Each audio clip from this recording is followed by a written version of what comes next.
Happy ഗാർഡനിന്റെ പുതിയ എപ്പിസോഡിലേക്ക് എല്ലാവർക്കും സ്വാഗതം. നിങ്ങൾ ഈ ചാനൽ ആദ്യമായാണ് വരുന്നതെങ്കിൽ ചാനൽ സബ്സ്ക്രൈബ് ചെയ്ത് സൈഡിൽ കാണുന്ന ബെൽ ബട്ടൺ അമർത്തിയെന്ന് ഉറപ്പുവരുത്തുക. എങ്കിൽ മാത്രമേ ഈ ചാനലിൽ വരുന്ന പുത്തൻ വീഡിയോകൾ നിങ്ങൾക്ക് നോട്ടിഫിക്കേഷനായി നിമിഷനേരം കൊണ്ട് അറിയാൻ സാധിക്കൂ.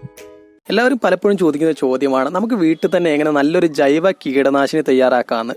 അപ്പോൾ ഇന്നത്തെ വീഡിയോ നല്ലൊരു ജൈവ കീടനാശിനി നമുക്ക് എങ്ങനെ തയ്യാറാക്കാം എന്നതിനെ കുറിച്ചാണ്. അപ്പോൾ നമ്മൾ ഇതിൽ ഉപയോഗിക്കുന്ന മെയിൻ കണ്ടന്റ് എന്ന് പറഞ്ഞു കഴിഞ്ഞാൽ കറ്റാർവാഴ തന്നെയാണ്. നമുക്ക് എങ്ങനെ ഇത് ഉണ്ടാക്കിയെടുക്കാം എന്ന് നമുക്ക് മനസ്സിലാക്കാം.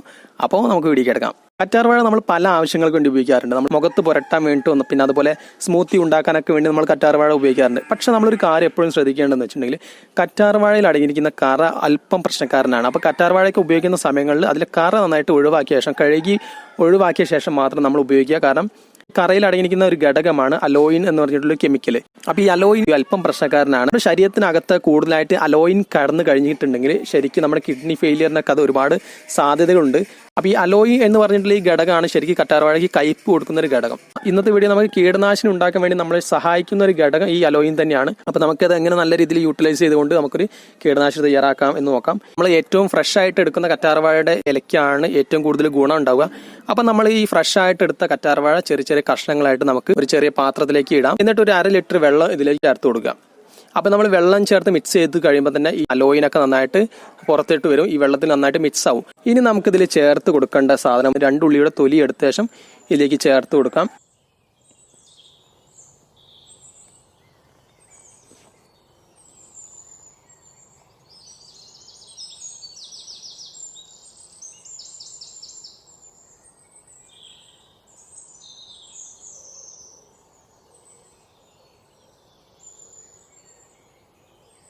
അതിനുശേഷം നമ്മൾ ചേർത്ത് കൊടുക്കേണ്ട സാധനം വെളുത്തുള്ളിയാണ്. അപ്പോൾ ഇതിന് വേണ്ടി നമ്മൾ ഈ 1/2 ലിറ്റർ വെള്ളത്തിലേക്ക് വേണ്ടി വെളുത്തുള്ളി ചേർക്കുമ്പോൾ ഒരു വെളുത്തുള്ളിയാണ് ചേർക്കുന്നത്. അത് തന്നെ തൊലി കളയാതെ ചതച്ച ശേഷം നമുക്കിതിലേക്ക് ചേർത്ത് കൊടുക്കാം. അപ്പോൾ വെളുത്തുള്ളി ചേർത്ത് കഴിഞ്ഞ ശേഷം നമുക്കിത് 8 മണിക്കൂറോളം ഒരു ഭാഗത്ത് നന്നായിട്ട് അടച്ചു വെക്കാം. വേറെ പ്രശ്നങ്ങളൊന്നും ഇല്ലാത്ത ഭാഗത്ത് നന്നായിട്ട് അടച്ചു വെച്ച് കഴിഞ്ഞ് ഒരു 8 മണിക്കൂർ കഴിഞ്ഞ ശേഷമാണ് നമ്മളിത് ഉപയോഗിക്കേണ്ടത്. അപ്പോൾ രാവിലെ നമ്മൾ തയ്യാറാക്കി വെച്ചിട്ടുണ്ടെങ്കിൽ നമുക്ക് വൈകുന്നേരങ്ങളിൽ ഉപയോഗിക്കാം, അല്ലെങ്കിൽ രാത്രി തയ്യാറാക്കി വെച്ചിട്ടുണ്ടെങ്കിൽ നമുക്ക് രാവിലെ എടുത്ത് ഉപയോഗിക്കാം.